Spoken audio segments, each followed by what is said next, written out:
any sort of vegetation they can get. Fruit is really a treat. But if they came across some insects or maybe even some eggs, they probably would eat them. We do give them hard-boiled eggs once a week, I guess. And then we save tofu for them for training. That's one of their favorites. Is there anything you guys want to ask about them? Fusion, where although these guys are solitary, we do give them the option to go together if they choose to, and sometimes they will, just to sort of have somebody else to hang out with. So we have our they were our kids, will all be 20 this year. So Jinga will go with her two brothers. Ramai is one of the boys' mums who's 40, but we'll introduce both of them together. And they like to groom each other. They just sort of hang out in the same space. We don't always see a lot of playing. But when we do, it's more, they use the blankets. They'll often throw the blankets over each other's heads. There's a lot of hand biting, feet biting. That's a very sort of playful behavior for them. We're finding Sakali, although she didn't used to love being out on this exhibit, she was always one of the horror shifters. Since having Molly, she seems to really like it out here, and we think it's a big, safe space where we know she can kind of just relax and let that baby get some energy out. And he does. He's a lot of fun. Although these guys are solitary, they actually or mostly solitary, they have one of the longest parental care terms in the animal kingdom. So these guys, males will usually stay with their mom until they're 8 years old. We've had boys that have stayed with their mom until they're around 10 or 11, and then we separated them. Whereas females stay a lot longer. They actually try and stick around until mom has her next baby, and then they learn as much as they can about raising a baby, anything they can from their mom before they're off on their own. There's a lot for them to learn, since they are mostly solitary in the wild, so they will copy each other. These guys are incredibly smart. We give them a lot of enrichment to do out here, but a lot of our time spent with them is also training. They know all of their body parts and they'll present them all. We brush their teeth voluntarily. They'll all take a voluntary injection. We're working on voluntary blood draw. So just a lot of really important behaviors that we work on, and we have to make sure we have a good relationship with them, and where our vets can check up on them and make sure that they're healthy. Yeah. So is it safe for you? So we never share space with them. If you look underneath where Sakali and Wally are right now, you can see the thick mesh, and that's what it's like in their day rooms in the back. So most of the training we'll do through there. Yeah, and then we also have something called like a blood sleeve. So it's actually a chunk of the mesh comes out, so they stick their arm out through it. Yeah, that's how we'll try and get blood from their veins. And for their injection, we can just ask shoulder or leg, and they present it at the mesh, and we'll take an injection. Oh my God, and they do it voluntarily? Yeah. Sakali is actually one of the trickier ones because just like people, some people are scared of needles, and she does not like needles. Whereas like our boys, they do not care at all. So they care for the treat? Yeah. So I wish my mom had done that to me. Right? Yeah, but they are very strong. They're quite a bit bigger than us too, like the males especially. They're very muscular and dense, and even if they didn't have like malicious intent, they could just hurt you very easily by just playing with you or doing something, that they would do to another orangutan. You said that their favorite food is tofu? We save it for training. It's one of like a treat for them for sure. Yeah, that and peanuts, and then we'll also give juice for training, different things like that. Yeah. They're really strong.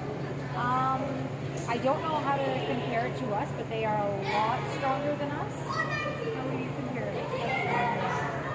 They feel like an infant, but 7 times stronger than I am. Yeah.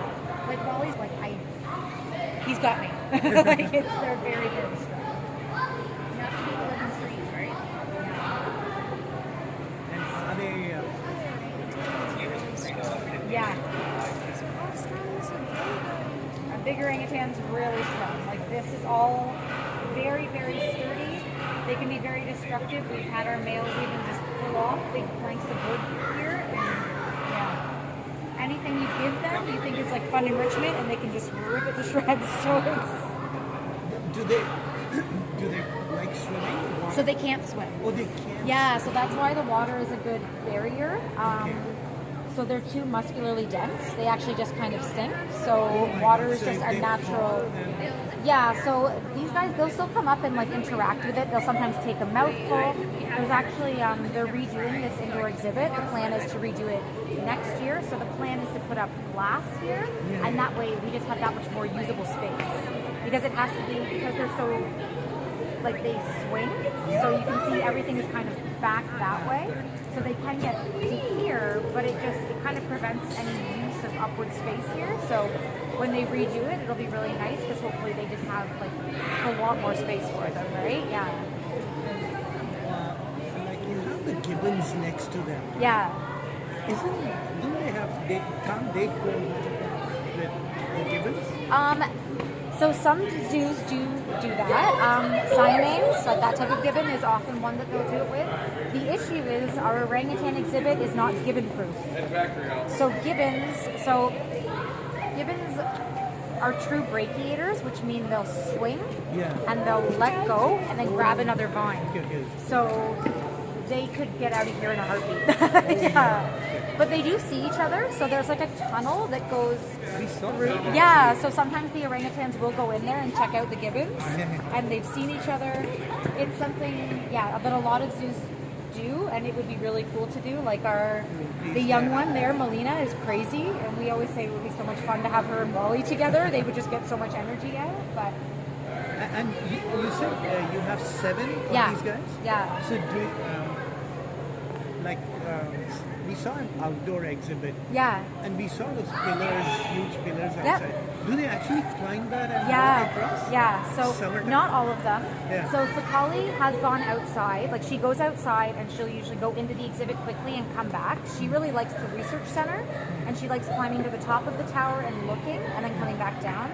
Our 2 males have been the most confident.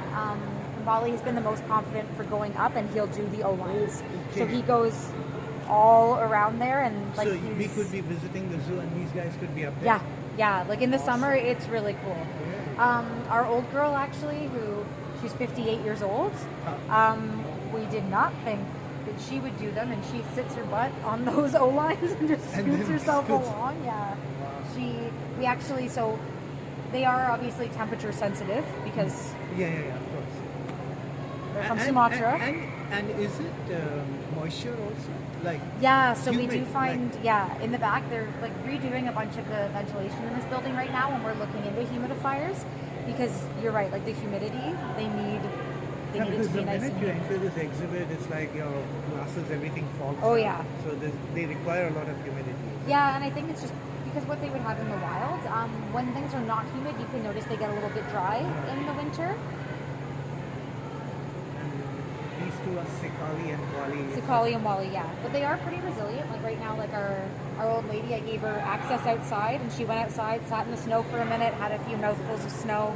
They really like eating the snow and playing in it, but they're kind of... So where are the rest right now? So there's they're actually holding like a path that goes underground, and then there's a big building in the back. So they go So there's like there's a big like sort of bedroom pen, each one of them with like a skylight that's 2 stories, and they have raised nests. And then there's 2 big day rooms, which are like 3 stories tall. So there's lots of space for them back there. It is actually a pretty nice holding. Summer's the best now when we can just rotate them, and whoever's not out here gets outside space, gets the O-line. I was just going to ask that. Yeah.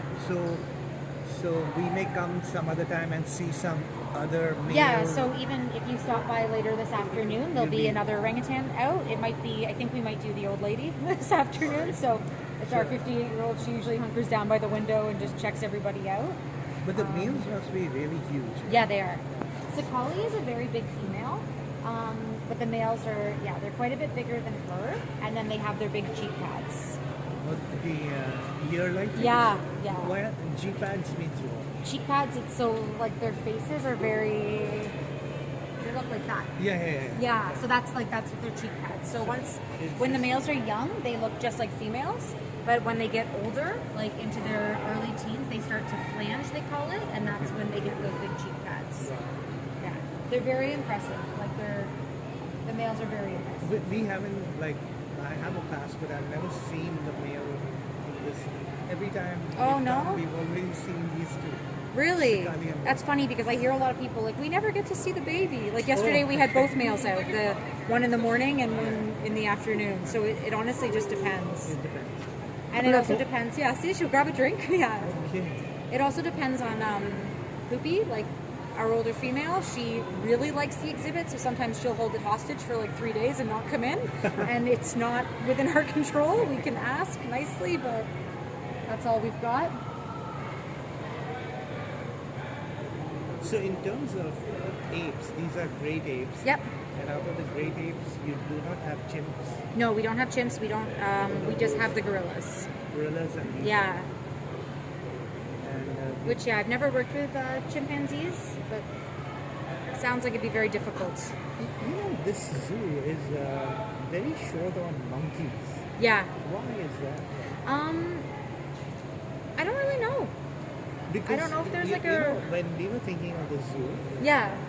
to us it's like, we'll sit in front of the monkeys and Yeah. watch the histrionics and the playfulness. But when you come here, you find like the gibbons are not monkeys actually. They are. But other than them, what do you like? Like the little monkey, if you go through the Americas Pavilion, there's a lot of little Yep. monkeys there. That's the Lion-tailed camels. baboons, right? Yeah. Baboons. Well, there's the baboons are outside. They're in Africa, but the Americas Pavilion, there's a lot of like venomous snakes. That's where, yeah, the golden lion But those tamarins are and the little guys. marmosets, right? Yeah. The small ones. Yeah. Where's your color? Yeah, Cameron, Yeah. Golden Cameron. See my knowledge? Yes. It's all because of this. Yeah. But you haven't seen like rhesus or macaques. And Yeah, we do have macaques. Where? We've got, oh no, we might not anymore. We used to have lion-tailed macaques that live where the peafowl live, and they've kind of moved around the zoo. So we don't have lion-tailed macaques anymore, right? No, I think the last you guys. Yeah. I So think we- it's just I something haven't that... seen macaques. Yeah, I think we used to have them, but we're just kind of getting out of them. And where's the sloth? Do you still have the sloth? There is a sloth there still, just very sedentary. Sedentary. Yeah, Of course. they're such cool Sloth. animals. Maybe like once a month. other than that, they just kind of And where are curl the up. lemurs?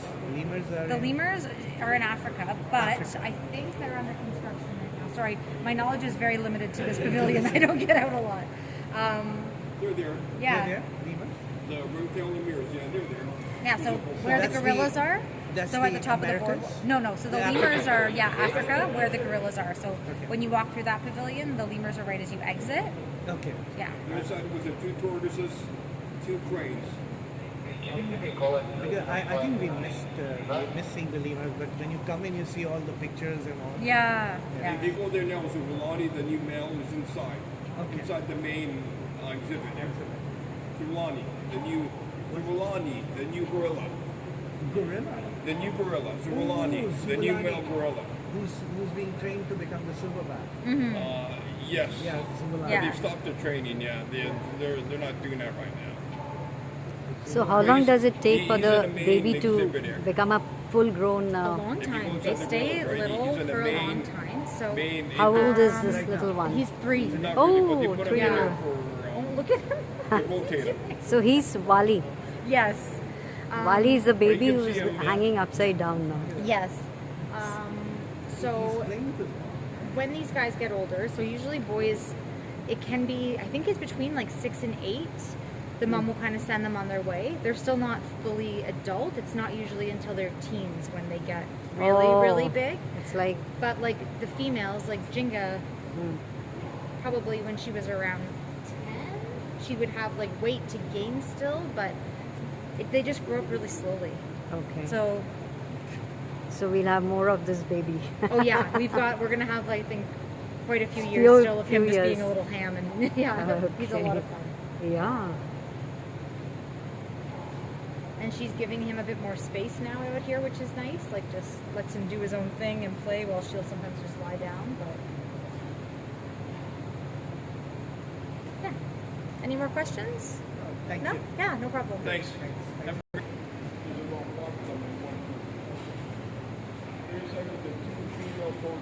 So orangutans, we had a talk on orangutan by the zoo staff.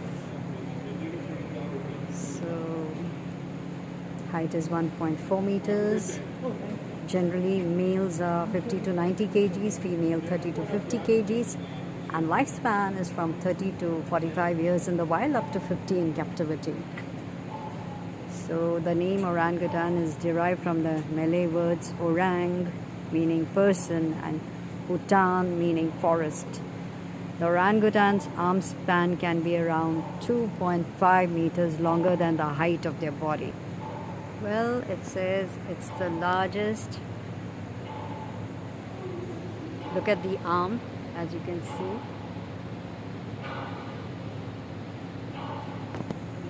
The barking sound is made by the hornbill out there. It's the largest arboreal animal in the world.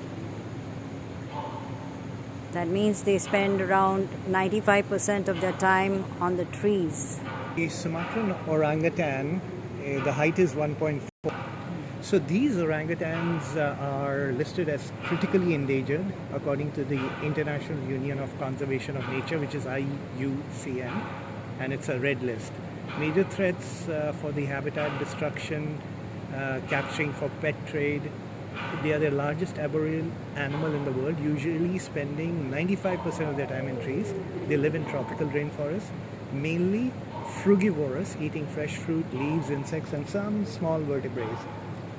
They construct a sleeping nest out of branches every night, sometimes as high as 30 meters off the ground.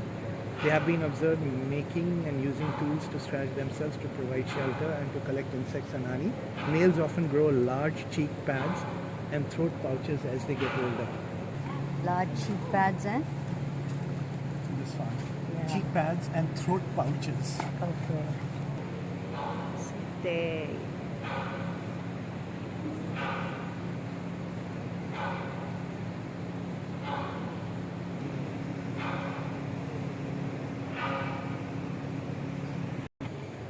In that little swing.